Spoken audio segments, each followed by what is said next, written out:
They gave their dawns so we can keep our evenings filled with peace. Those who came before us faced the darkest of times. Now known as the Golden Generation, they didn't know it when the call came. Their sacrifices have been woven into the fabric of our history. In crisp uniforms, they left the safety of their homes for the unknown, a testament to their bravery.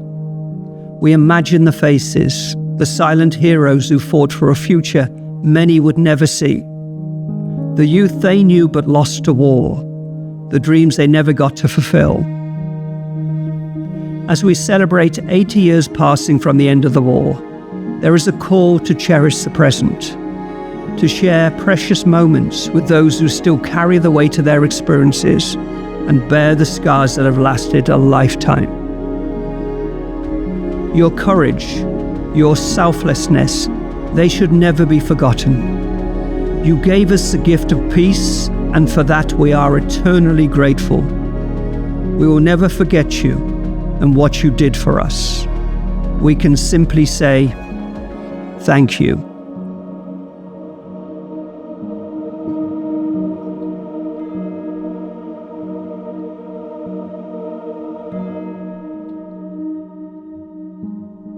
I don't even remember my mother, but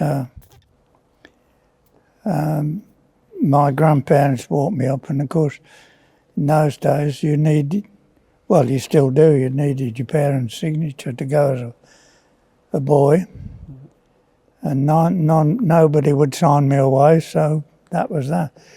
My father was in the Territorial Army, and when the war started, of course, he was called up immediately. Yeah. And he always said, I thought you would have joined the army. He said, join the signals, I could have claimed you on my unit. I thought, yeah, I wanted to do my own thing. I didn't want, to be watched all the time. Yeah. And you were a mechanic for the aircraft? Yeah. Was that something you would train for, or is that something you actually trained by doing the job?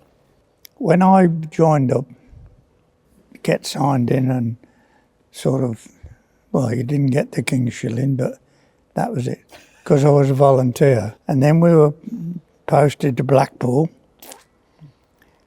for square bashing, North Shore, and that was okay. We came back one night, the two of us there were, and we walked through the camp. We thought, we'll take a shortcut across the grass, across the end of the parade ground.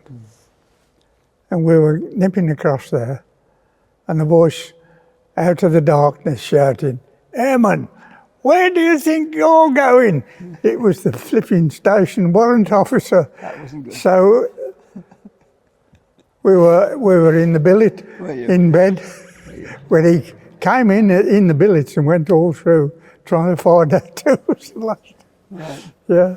I might have pulled a few flankers now and again, but got away with it. Well, this would have been a picture taken at that time, I think, around that time. I think that was at Blackpool when I first joined up. Right. You must remember, you look fantastic. Look at you. I don't know about that. I mean, you could have been in the pictures at a different time. You could have been a Hollywood star. Oh, you really could. No.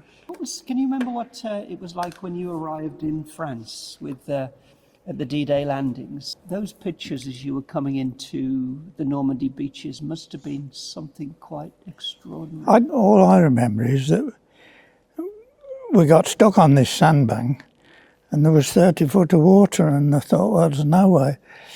But anyway, we finally did get off.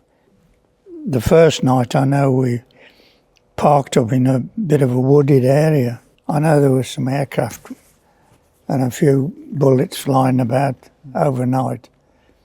And then the next day we moved on to Longueur-sur-Mer in Normandy. If you've seen the film The Longest Day, John Wayne, yeah, the bunker that they used in the cliff was actually on the edge of the airfield where we were. And one of the lads said, "There's a bloke here looking for you." And up strolls my father, of course. Right. And he said to me, he said, "I don't know," he said, "you blokes have made a right mess of Falaise, the town itself." He said, "You can't get through." He said, "It's piled with rubble." It was your fault, was it? Yeah, oh, yeah, yeah. And we never bumped into each other again. Right. And it was funny.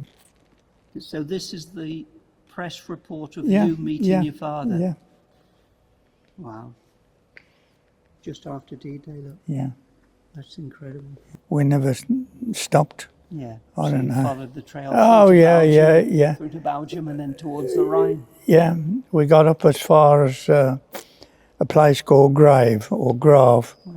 Do you remember VE Day? Do you remember the 8th of May? Do you remember that day?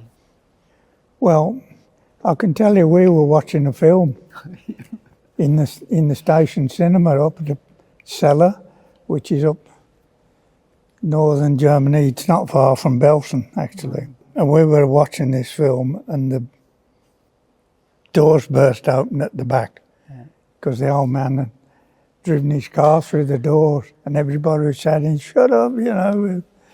He said, "Well, I just come to tell you the war's over." Wow. And it, you know, the whole place erupted then. And that was it. And after the war, you worked in the motor industry. Yeah. Yeah, you worked for Ford. Yeah. You have worked for as well. Yeah. For Triumph. Yeah. And you were a vehicle tester without actually formally passing your driving test, I'm told. I mean, these when I worked on car delivery with Safety Car, and he was the first bloke to have a car transporter. And people said that you'll never make any money. You'll never make any money with that.